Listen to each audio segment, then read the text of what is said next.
You guys, we had the great opportunity of speaking to Dr. Jeffrey Lazarus today from Georgia State University. He educated us on the Attorney General position for the state of Georgia. Listen to what he had to say about that. The Attorney General is the chief lawyer for the state of Georgia. And what that means is primarily when the state of Georgia is involved in a lawsuit, the Attorney General is the person who represents the state. So if the Attorney General, or pardon me, if the state is involved in a lawsuit, for example, against somebody who defrauded the state of Georgia in a business matter, the Attorney General would represent the state. The Attorney General would also represent the state in cases where, for example, the state was in front of the Supreme Court as party to a case. So there are a number of different elements to what the Attorney General does. Many of them have to do with representing the state in court. And that can include both civil cases and criminal cases. That can also include different levels of courts. So sometimes that happens in front of the state level courts. It can happen in front of federal courts. And in fact, if the state is ever party to a case in front of the United States Supreme Court, it's actually state law that the Attorney General has to represent the state in those cases. We asked Dr. Lazarus today how the state Attorney General can affect us in our daily lives. This is what he had to say. The main way the Attorney General affects voters in their daily lives is not necessarily through the Attorney General's work in front of courts, but through other things that the Attorney General does. And the way that works is, so the Attorney General is a politician, right? Has to get elected. And so attorneys general, which is technically the way you say it plurally, attorneys general often pick a number of issues that they're going to highlight or focus on during their terms in office.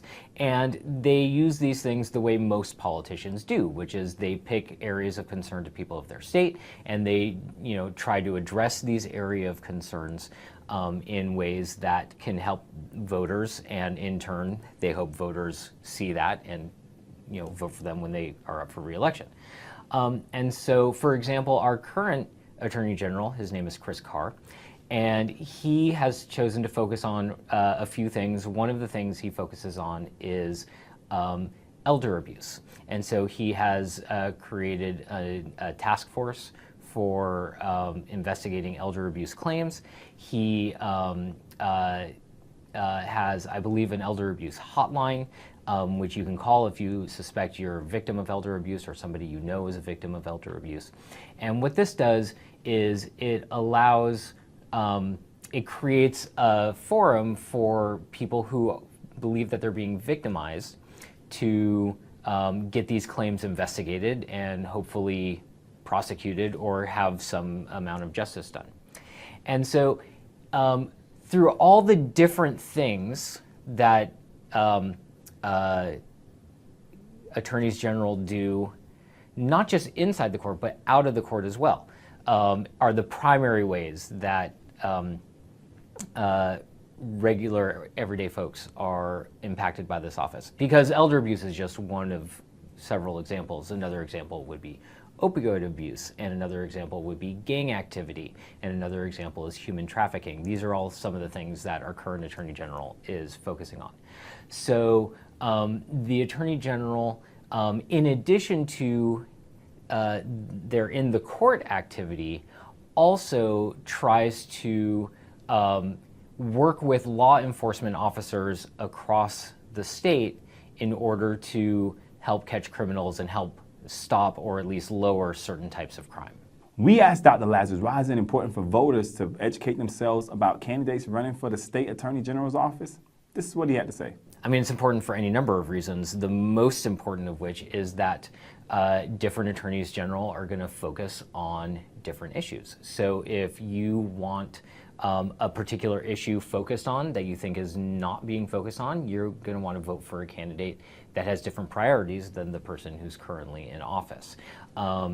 Attorneys general have a lot of authority over what the state government does, not necessarily in the same way that a governor or the state legislature does, but attorneys general direct the legal office of the state.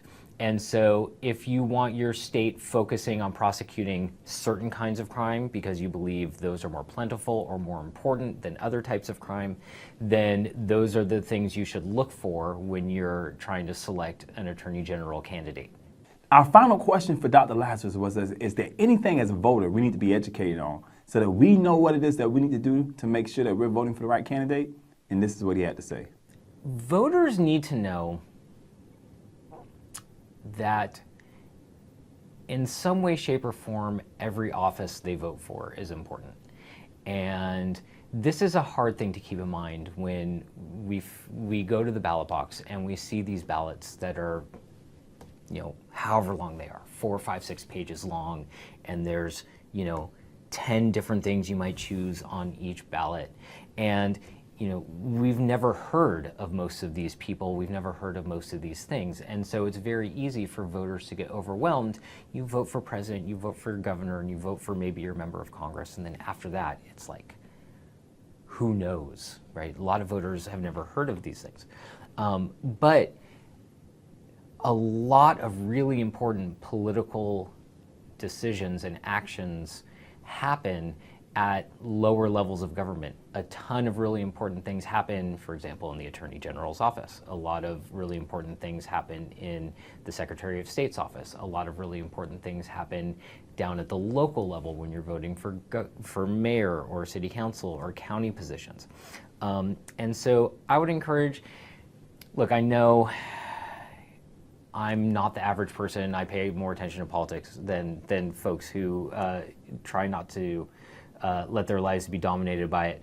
So I know that it's not super realistic to expect voters to know the ins and outs and policy positions of every candidate for every office on their ballot. But if everybody could just pick 1 or 2 additional offices, it doesn't matter what they are, if everybody just learned a little bit more about 1 or 2 different offices, we could have a much more informed electorate, which could make maybe more complete decisions about who should be in office. Thank you so much for being tuned to our conversation today. Hopefully you learned more about the state office we talked about today.